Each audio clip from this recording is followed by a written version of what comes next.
রিমা, তোমাকে আমি কত জায়গায় খুঁজেছি, বাড়ি চলো রিমা। কে আপনি? আমার নাম জানলেন কি করে? আমি তোমার স্বামী। রিমা, এই বুড়োটা তোর বল? না না পূজা, আমি এনাকে চিনি না। কাকু, আপনার কোথাও ভুল হচ্ছে, আমার এখনো বিয়েই হয়নি। আমার সাথে তোমার বিয়ে হয়েছিল, তুমি কথা দিয়েছিলে জনম জনম আমার সাথে থাকবে। ও যে আপনাকে বিয়ে করেছিল, কি প্রমাণ আছে আপনার কাছে? আগুন দিয়ে পুড়িয়ে আমার বুকে ওর নাম লেখা আছে, দেখো ওর বুকে ও আমার নাম লেখা আছে। আপনার নাম কি? অঞ্জন।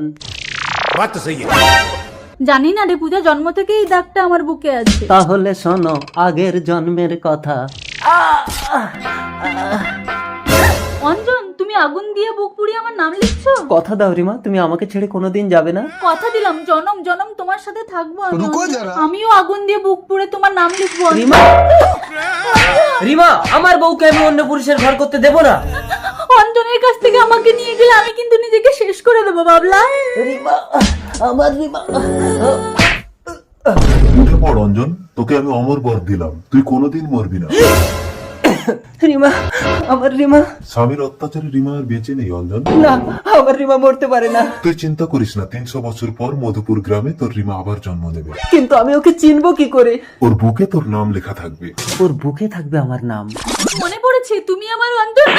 রিমা, এই জন্মেও তোমাকে কারো হতে দেব না রিমা। পারবি না। কেঁদো না অঞ্জন, তুমি বেঁচে থাকো, আমি আবার ফিরে আসবো। আমি থাকবো গো তোমারই আশা।